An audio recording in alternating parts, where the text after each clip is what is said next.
بسم الله الرحمن الرحيم الحمد لله رب العالمين والصلاة والسلام على أشرف الأنبياء والمرسلين محمد وعلى آله وأصحابه أجمعين أما بعد إخوة الإسلام يا عباد الله we're doing something different this evening.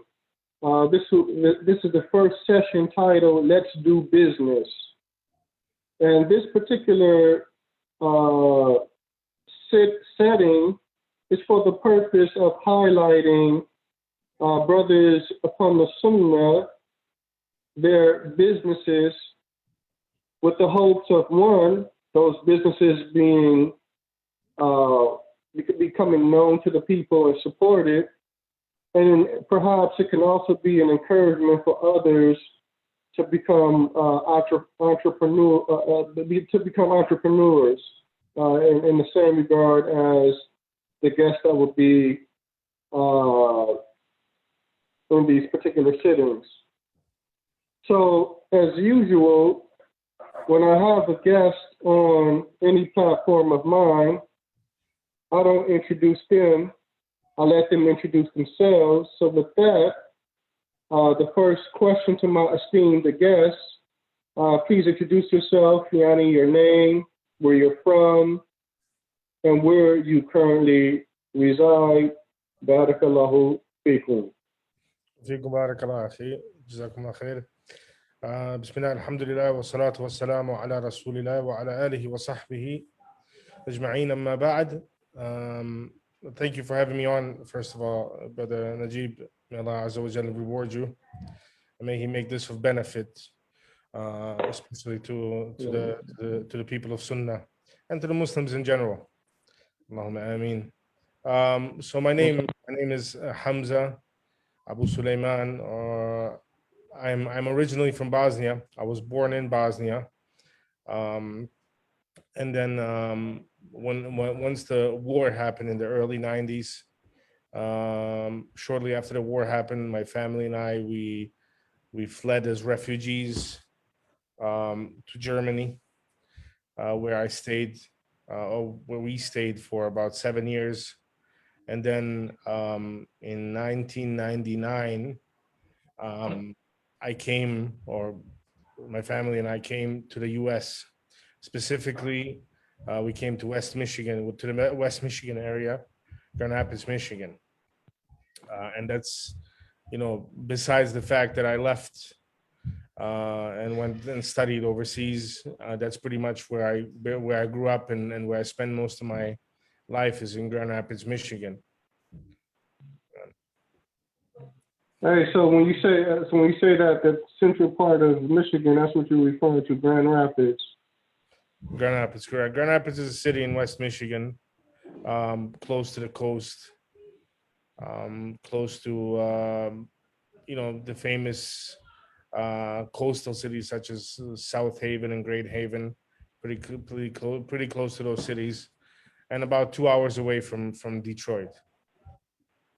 But it's quite a distance away from the Canadian border, I would assume, huh? Yeah, it's the Canadian border is pretty much on the east side of the state. If we, so yeah, it's on the opposite side of the state. Okay, I got you. I understand. So for the audience, perhaps you can name your business and the nature of your business. Sure. So the name of the business is Mahajja Publishing, or Maktabatul Mahajja, and we thought long and hard about the name, and that seemed to be a fitting name, considering that a lot of brothers already have things like things that utilize Sunnah or Salafiyya in the name. And I figured, nobody is utilizing Mahajja, as in the hadith, تَرَكْتُكُمْ عَلَى الْمَحَجَّةِ الْبَيْضَاءِ لَيْلُهَا كَنَهَارِهَا لَا يَزِيغُ عَنْهَا إِلَّا هَالِكٌ, of the Prophet sallallahu alaihi wasallam. So we utilize that name, and it is a translation, book publishing company that translates books from Arabic into English. MashaAllah. And how long have you been in business? So officially, Maktabat al-Mahajja has been operating since August of 2020. Sorry, August of 2019. That's officially. But I myself have been translating articles and things like that since 2015, 2016, while I was still in Misr. Okay, so now you bring up something interesting when you say that. Okay, so the audience may not know that you were overseas studying in Egypt for some time. Now it became the company that you started became official in 2019. Was this after you returned from Egypt, or was this while you were still in Egypt? So it was after I returned from Egypt. I returned from Egypt in 2016. So I always had this in the back of my mind that translation is something that I want to do. And I figured in 2019, I figured let's give it a go. I got some courage, to push ahead with it, because it takes confidence, takes courage, because translating is not a simple task, as I'm sure. It takes No. a lot out of you, and there's a certain fear that's associated with it. When a translator sits down, and he translates, it's a huge amana. It's a huge amana, because you are transmitting the kalam of the mashayikh, to the people who don't understand them. So when you're sitting down, you are the wasila between the people and the mashayikh. So there's anxiety that's involved with it. So it took me a few years to actually sit down and be like, okay, Bismillah, let's try to do it. And then Alhamdulillah, Allah Azza wa Jalla has given me tawfiq in that, with different brothers also, advising me, helping me out with things. Alhamdulillah. Yeah, alhamdulillah. Yeah, the translating one from one language to the other, specifically the Arabic language and the statements of the Mashaykh, the varying usages of words and phrases and things that may have been common during the time of the Prophet ﷺ that may not be common now, can be somewhat of a challenge. I would imagine, though, from your time being overseas studying, especially in a place like Egypt, that there was a lot of, one, assistance, if needed, when translating on your part, and two, I don't want to say, well, based off the time you were there, a lot of time for practice, for lack of better expressions, and for improvement, because one of the reasons why most of the brothers go to Egypt, first and foremost before anything else, is to acquire the Arabic language. Go ahead.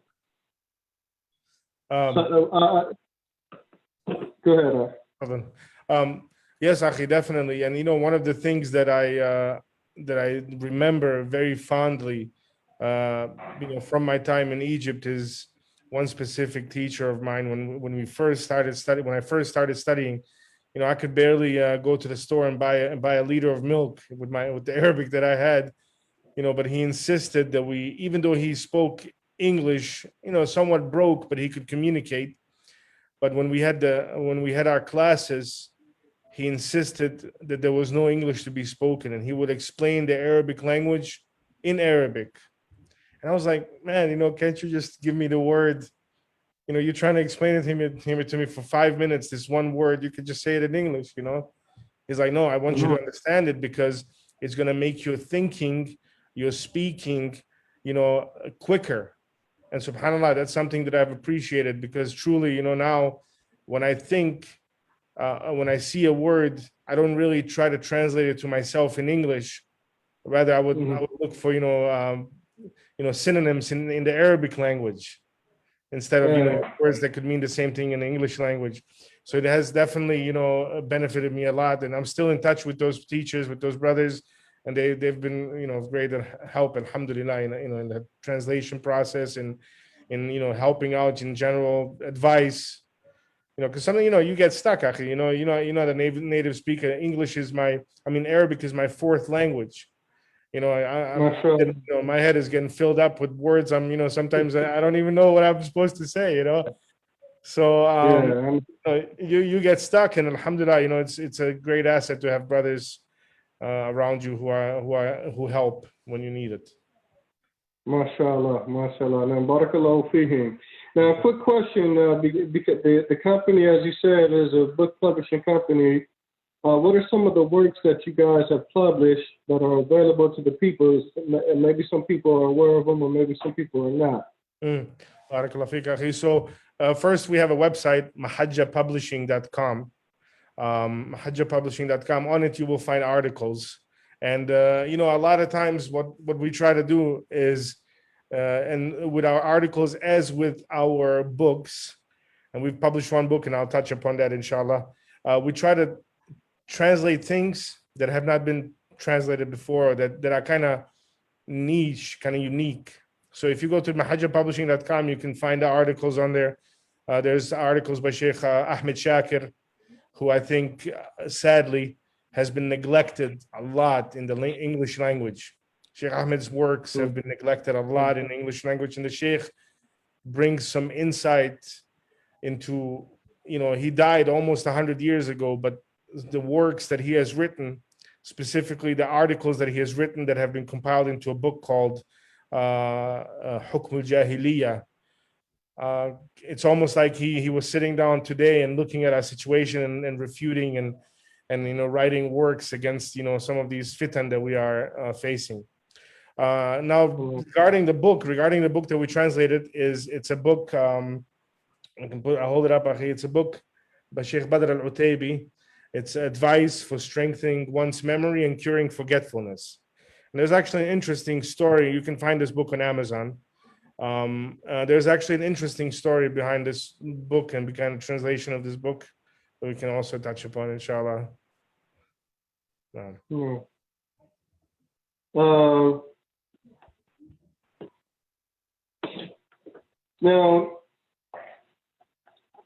you stated earlier that you came back into the States and started the company.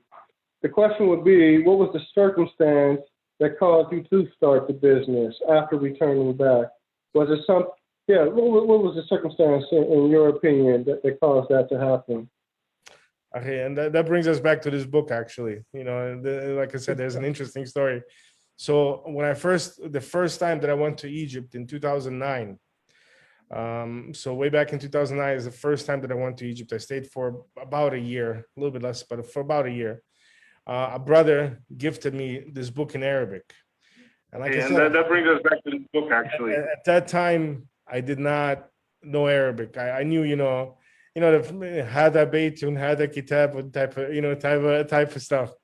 So when this brother gifted me this book, he said, "Oh, you got to read this book. It's about memory and how to cure forgetfulness." And as a student, those are the type of things that you're always kind of looking, like you're looking for new techniques on how to memorize and how to, because you're talking about memorizing mufradat every day. Every day you got to memorize qawaid in nahu and stuff. So you're always looking for ways to improve your memory. So this was one of those books that I was recommended, but I couldn't read it. So I would sit there and try and break my head trying to read even a sentence from it, akhi, but I could not get it because the sheikh is using some words and expressions that are just way above me, way above my understanding. So really, this book by Sheikh Badr was kind of like the catalyst, akhi, of what would come, a good 10 years later, with Mahajja Publishing. And subhanAllah, I was sitting there in 2009. I was trying to find books in English about memory, about improving memory. but I couldn't find nothing that was authored by Muslims in English, let alone translated by translations of works by the mashayikh.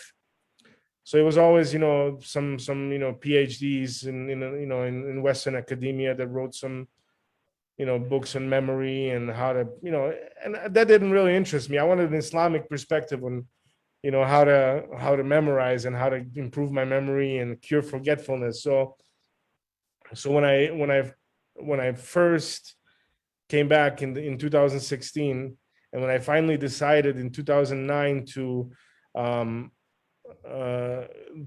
start Mahajja Publishing, I was like, you know what? I'm gonna go back and translate that book because nobody still translated it. I'm like, that's gonna be my first book, and alhamdulillah, Allah gave me the tawfiq. I translated it, and subhanallah, Allah Azza wa Jalla is al-Kareem. You look back and you think 2009, I couldn't even, understand what the Shaykh was saying, on the first page, the first couple words, I was already lost.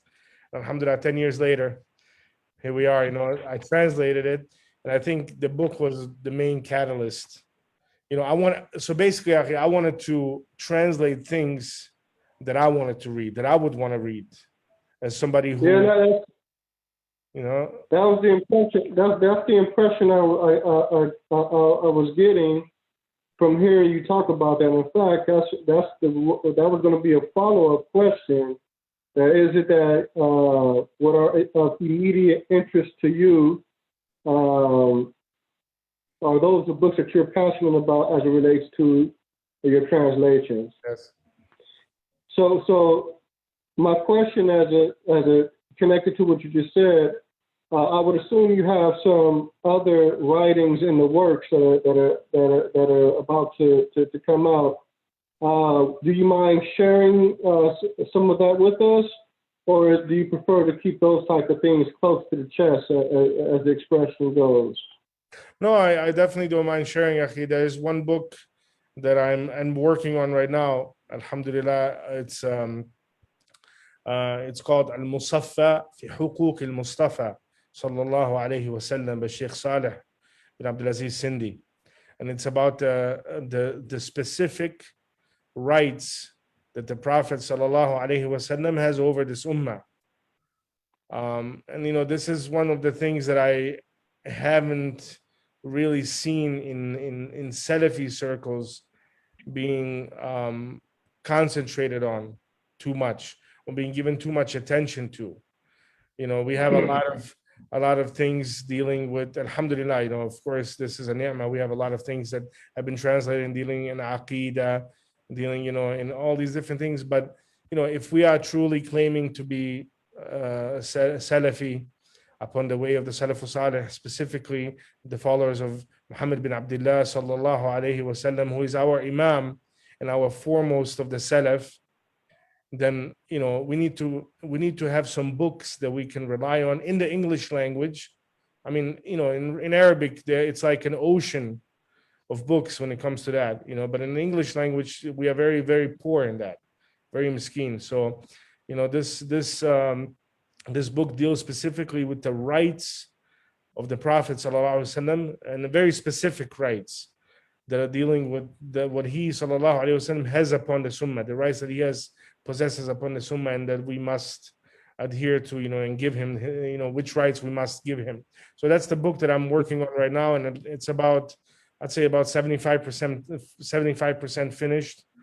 I have some other books that I started. There's a couple other books that I started, but I'm kind of sitting on those because I'm by myself. Alhamdulillah, there's a brother that helps me, but he helps me with some things, short translations like some aqwal, athar, things like that. Where he translates, send it to me. But when it comes to books, it's me. I'm at the moment. That's one of the things that I would love to do in the future is to expand it, find somebody that's trustworthy, who is willing to translate books and tackle books, and books that have been neglected. Now, and I think it's one from the standpoint of clarity, you're balancing between articles that you're either translating or authoring on your website too, correct? Yes, that's correct. I translate also the articles on the website. Yes. Right. So yeah, that's a heavy load on your plate. Plus, you have a 9 to 5. Yes, I do, Akhi. I work it every day. Okay. Yeah. So you're balancing between your business, and the business is twofold from the standpoint of the website, then plus the books that you're publishing, and on top of that, you have another source of income that takes that takes some time as it relates to what you have to take care of in that regard as well. Absolutely, because I mean, this publishing business. I mean, this is something that, and I think any business really, when a person starts a business, you can't expect it. I've been only running it for about a year and a half now.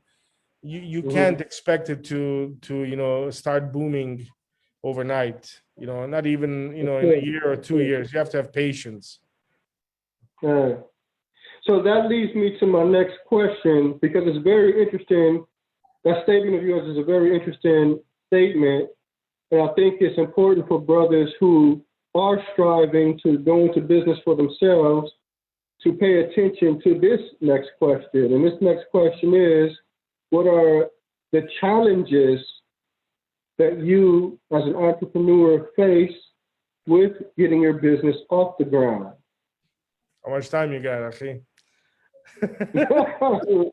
We don't have too much time, but listen, man, be comfortable, man. We'll do a part two. It's almost time for Maghrib where I'm at. I see there's a brother that asked a question in the comment section. I want to get his question to you before we cut off, but take your time now. Sure. Yeah, okay, there's so many challenges, Akhi. So many challenges. From the first challenge starts with the name of the company, Akhi. Because you want it to be unique. You want it to be something that's going to stand out, something that's not going to, come to you 2 months down the road and somebody's going to be like, oh, somebody else already got that name, So, so then you're talking about the logo, Akhi, marketing basically, your whole package has to be right. Your logo has to be nice, unique. And then, social media, getting people to, recognize what you're doing. I mean? Value, to value what you are doing. All of these things, Akhi, present unique challenges. Each one of these things present unique challenges with themselves. So, when you're talking about just starting off, you have to start from scratch. You don't have nothing. You don't know how to market. You don't have a name. You don't have a logo. You don't have nothing. You don't have a website. So I think the main challenge in the beginning, especially, is getting the basics in place. Don't get ahead of yourself.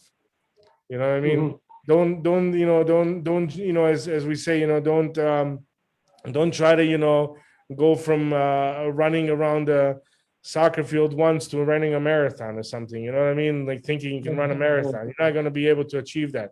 You have to be patient, because there's going to be a lot of challenges, and the challenges are going to be mainly related to getting the word out about your business. That's, I think, one of the greatest challenges. Getting it to be recognized. Getting some people to actually acknowledge what you are trying to do. That's one of the biggest challenges. Marketing yourself is probably the biggest challenge. Right. Now, what about as far as investment capital? Because I know, without a doubt, let's say, for instance, some people may have technical skills as it relates to websites and designing the website and that's and so on. But for a person that doesn't have that, then they will have to pay somebody to design their website. Publishing books, I know that's not free. That's not for free either. It's going to take some investment capital for that as well. So, what would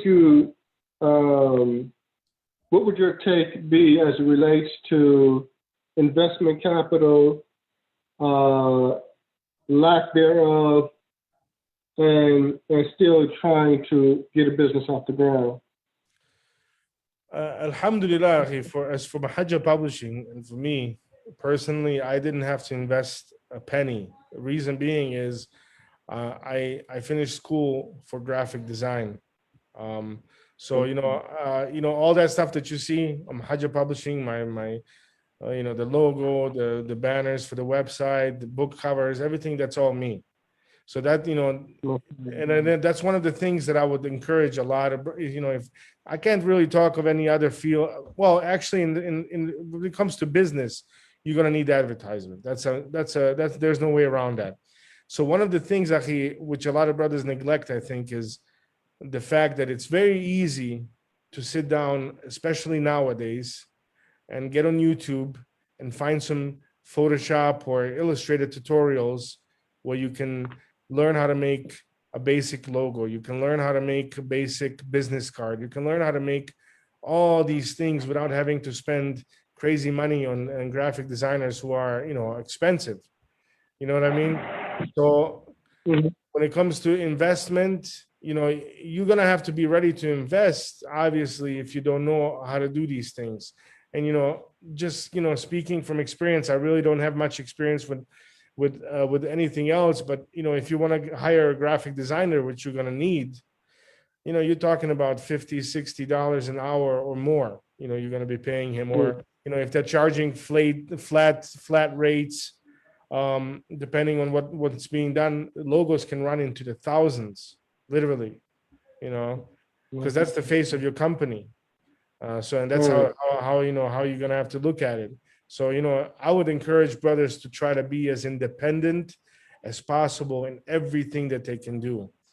Especially as Muslims, we should encourage each other to.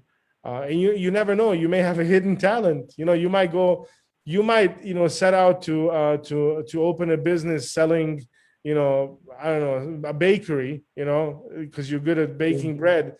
And then you start, looking at these tutorials about how to make business cards, how to make logos and stuff, and you find a hidden talent. You're actually a good graphic designer. You can probably, make more money with that. Yeah, you're correct. Very correct. MashaAllah. Now, as it relates to, well, first and foremost, going back to your statement about graphic design and logos and like this, I think you just probably you probably have another business you could start. I'm sorry, say one more time. I can hear you. I think you probably what? I think you just mentioned another business you most likely could start. Yeah. Logo designs and things of that nature, because I'm looking at some of the things that I have going on, and I've paid people to do certain things. Yeah. The Talha Islamic Ministry, the nonprofit I have, I pay somebody to do a logo for that. One of the brothers to the pure Islam and the other platform, the Najeeb Al Anjelesi platform, one of the brothers volunteered and came with logos for both of those. And I realized from that branding does make a difference, because before I just really didn't care, but after those were done, I realized, branding makes a big difference. A huge effort. But the point that I'm making is, you might just, mention another business that you could probably start for yourself. Actually, I used to do it. I did actually do graphic design. But you know what? One of the reasons why I stopped, it's a very competitive, cutthroat, rat race type of business. You know what I mean? Because you constantly got to stay up to date with the newest trends. You constantly got to compete with people. And the thing is, at the end of the day, you're doing that all only for dunya. You know what I mean? If I'm, I want to have something that's connected to the akhirah. That, okay, if I'm gonna do some competition, if I'm gonna, I want to be the first one to translate this book. You know what I mean? And I have two benefits. I can, sell some books, make a little bit of money, but the greater benefit is the people are going to benefit from it. And inshallah, that's going to be sadaqatul jariyah once I'm in my grave. And, Allah Azza wa Jalla is going to, reward me for it, bi'idhnillahi ta'ala, So that's how I look at it. I'd rather be competitive in something that has dunyawi and benefits and benefits, connected to the akhirah as well. Yeah, waffaqakum Allah. Now, our brother Elir in Texas, he's asking the question. He may have heard the answer, but he's asking, where can one buy these translations? So now, I've heard you mention it more than once, but just in case he didn't hear it, sure. you can answer that question. Sure. Okay. So mahajjapublishing.com is the website. You can go and check out the website with the articles on it. So mahajjapublishing.com, and you can find the book that I translated. You can find that on Amazon. Actually, Amazon.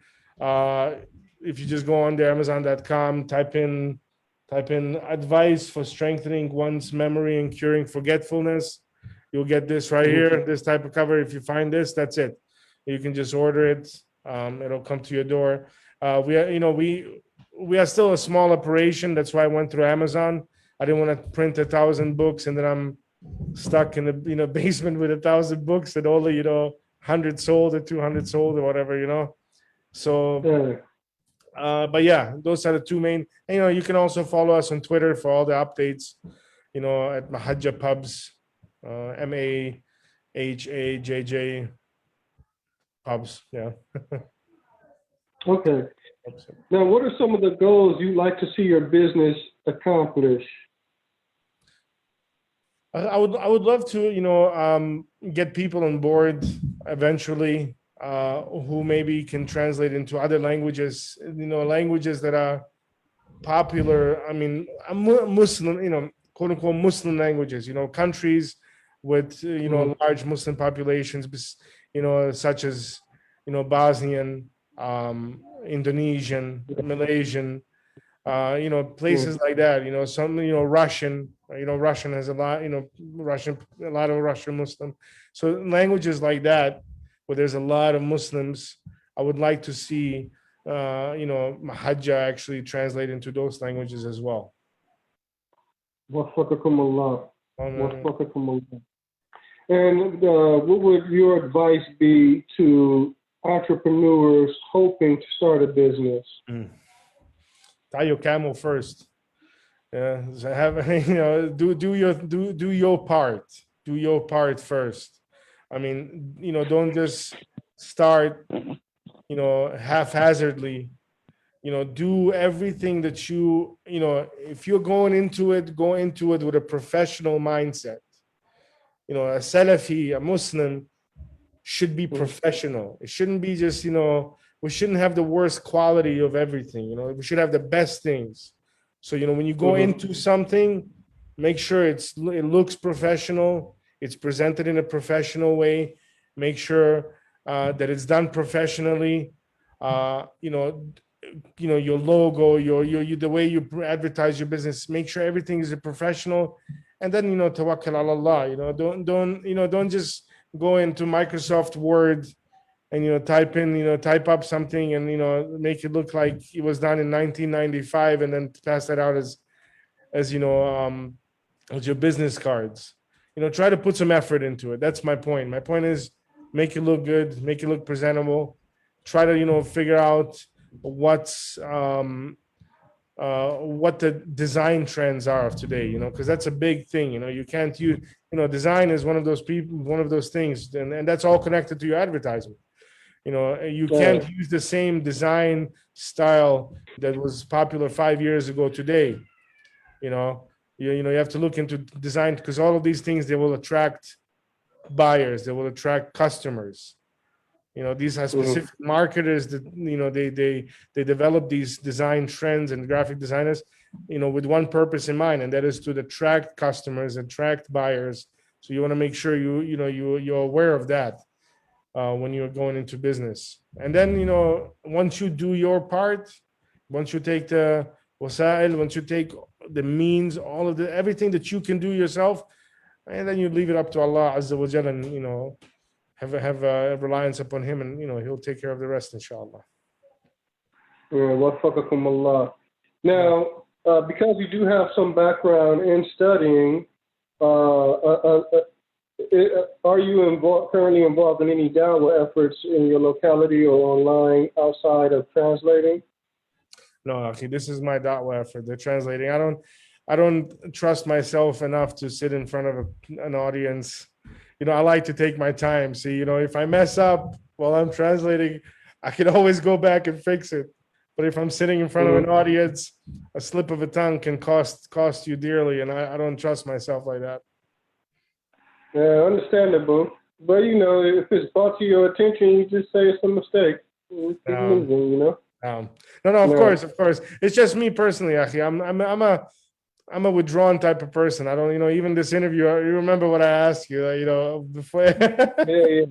Yeah. No, not best. I mean, everybody, to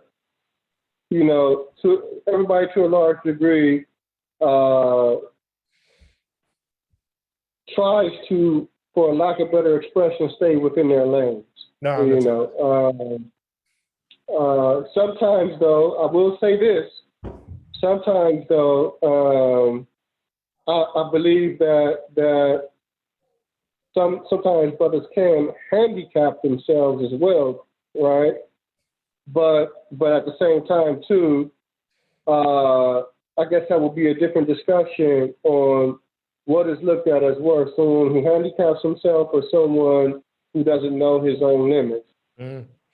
Because we do have a lot of that happening, too. Yes. Right? Now, so I'd rather be the one handicapping myself. Huh? I said I'd rather be handicapping myself. Well, I think even that statement, I think it's a little. I don't want to say harsh, but it may not be the most appropriate example. I'm just trying to come up with something. I understand. At the moment. Yeah, but I think more so. What would be more correct to say would be cautious. A person is very cautious, but sometimes, it's like I said, one of the things that I realized when I came back into the States, well, even before I left the States, I realized early on that one of the biggest problems amongst the Muslims in the U.S.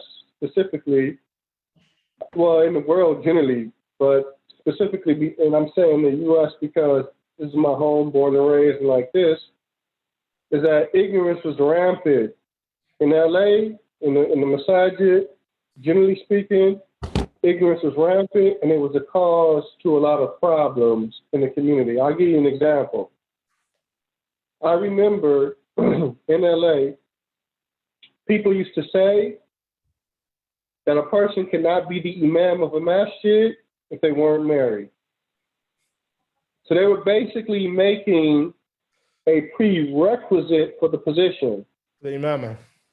Wow. Hey. Wow. Yeah. Now, in what text, what book, what fiqh book or any book do we find this statement? All right. And if it is found, then it has to be a minority statement because I've never come across it. But then again, my studies are limited too. So, but Allah knows best. I don't know of any statement like that. Another example, I remember Sheikh Farid Abdullah. Well, was it him? Yeah, I remember he was telling us a story about how when there was an incident in LA, a brother died. They started going through the hadith. Ayatul Munafiq Thalatha. Right? And it was like, this guy had all of those signs with him. Allah. He's a munafiq. We're not going to pray over him. Allah. They were unaware of the distinguishment between nifaq i'tiqadi and nifaq amali. They were totally unaware of the difference between these two. And so they were applying that type of nifaq with nifaq i'tiqadi. And they weren't going to go to this brother's funeral. The destructive result of jahl. Exactly. And so the point that I'm making, because I don't know Grand Rapids. You're in Grand Rapids. You lived in Grand Rapids, however long you've lived there. But that's how it was in LA. And I realized after being around Sheikh Farid that the problems that we were seeing in LA at that time were as a direct result of ignorance amongst the Muslims. There were a lot of statements and things being said. Sheikh Farid was only one person, and he had his position at Masjid al-Mu'min.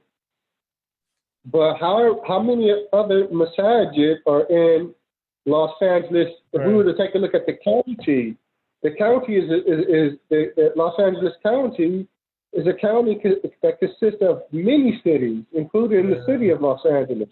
You have Inglewood, you have Long Beach, you have Pasadena, you have Hawthorne, you have Gardena, you have Compton. And that's for so you keep naming cities, and all of these cities have masajid therein. SubhanAllah, yeah. So just imagine the amount of jahl within that you're not even aware of. So anyway, that was a side question outside of the main topic of business. But the last question, because it's about 15 minutes to Maghrib here where I'm at. So my last question would be, what is your advice, the advice that you would like to give to the audience concerning business, starting businesses, running businesses, and in general, for Salafis becoming more focused on economic empowerment from the perspective of us being able to fulfill ibadah maliyah in the context of propagation of Islam in the society that we live in. Absolutely.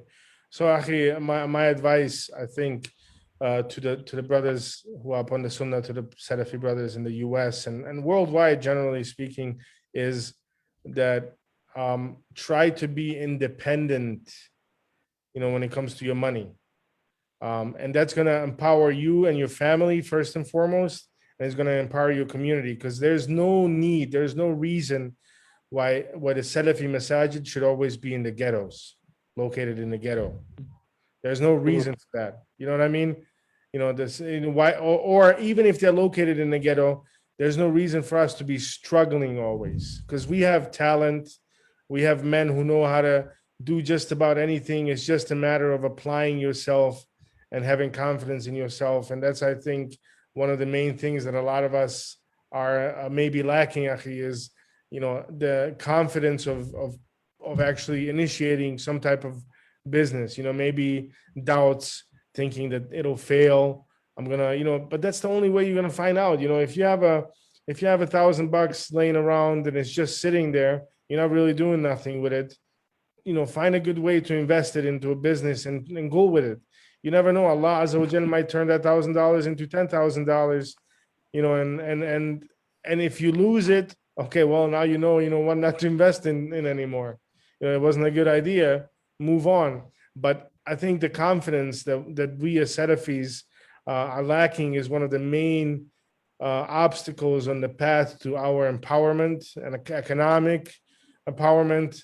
One of the main obstacles to thriving communities. Yes, we have communities where there's a lot of brothers around the masjid living, but are we thriving? Like, is it really like a community that's thriving? Because, that thriving community is not just defined by, mashallah, there's, 2,000 Salafis in this neighborhood and they all live, but how does that neighborhood look like, Does it look like an actual community where other people would want to come and move their families into?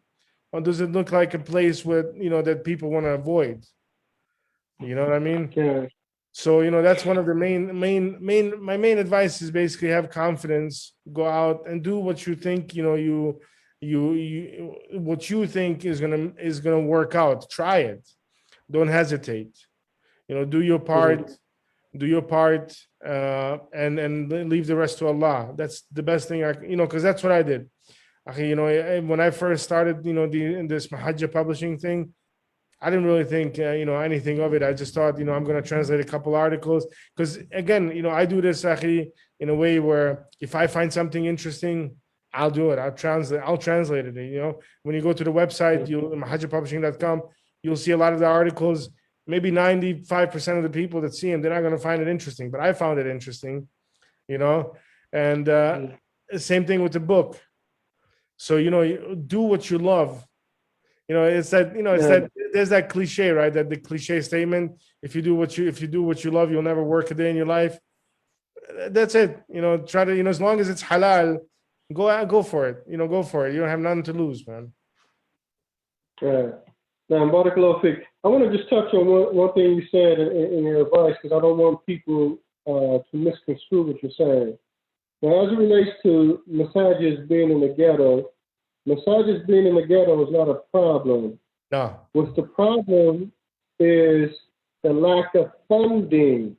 That's it. Regardless if the masjid is in the ghetto or in the suburbs or the rural area, the lack of funding is the problem. Yes. And so what needs to happen, and I was just in Florida, in Apopka, Florida, at our brother Abu Abdul Salam Al-Jiyani's masjid. And I gave a talk there, alhamdulillah. I gave a talk on encouraging, what was the title? Encouraging economic empowerment amongst the Muslims, I think, or something to that effect. Yeah, something like that. Yeah. And that was the point, because we're being, first and foremost, just outside of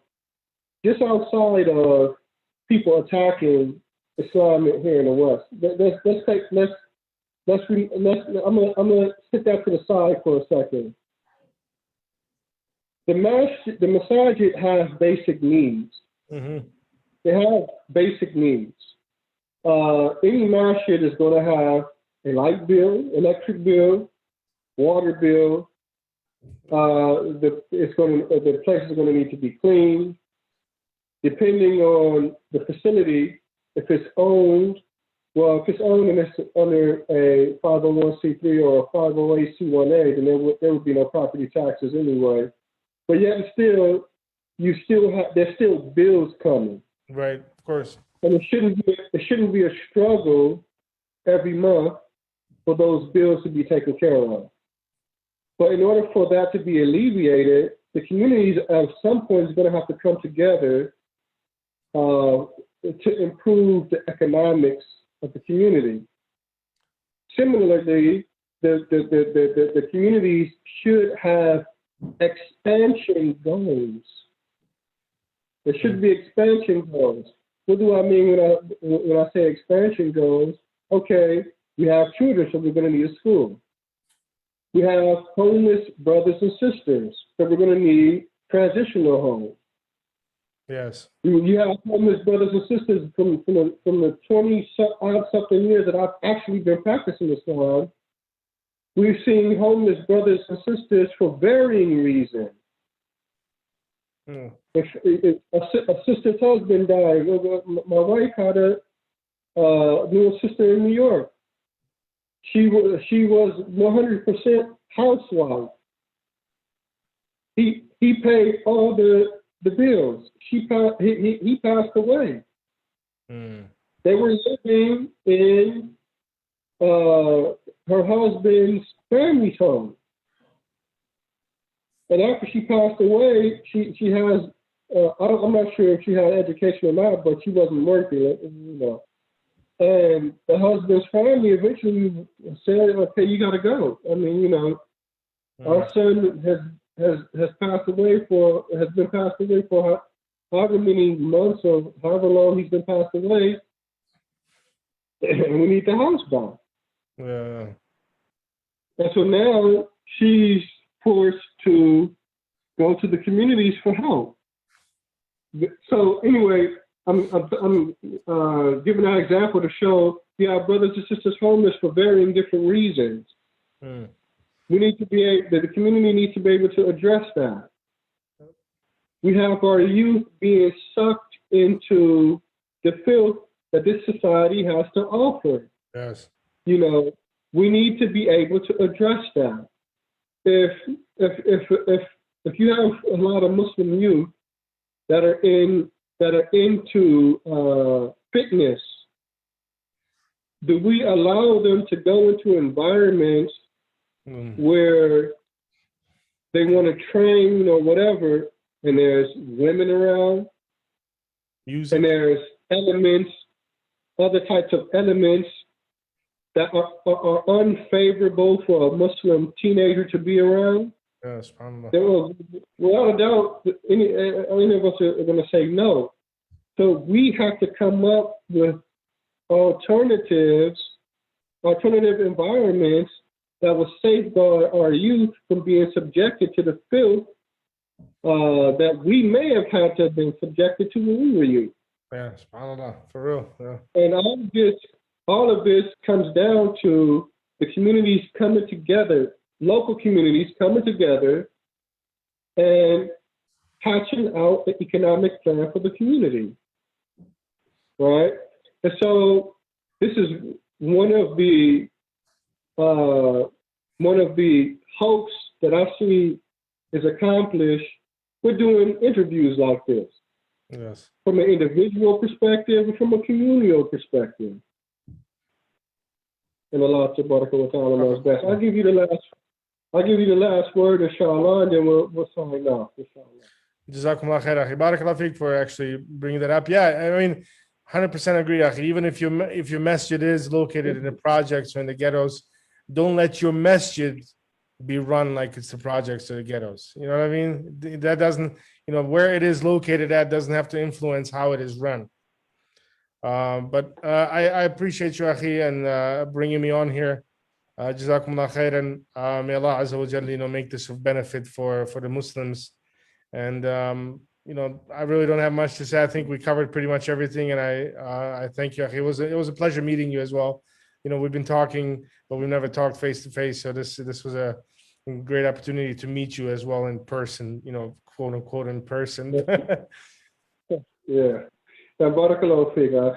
With that, subhanakallahumma wa bihamdik, ashhadu an la ilaha illa ant, astaghfiruka wa atubu ilayk.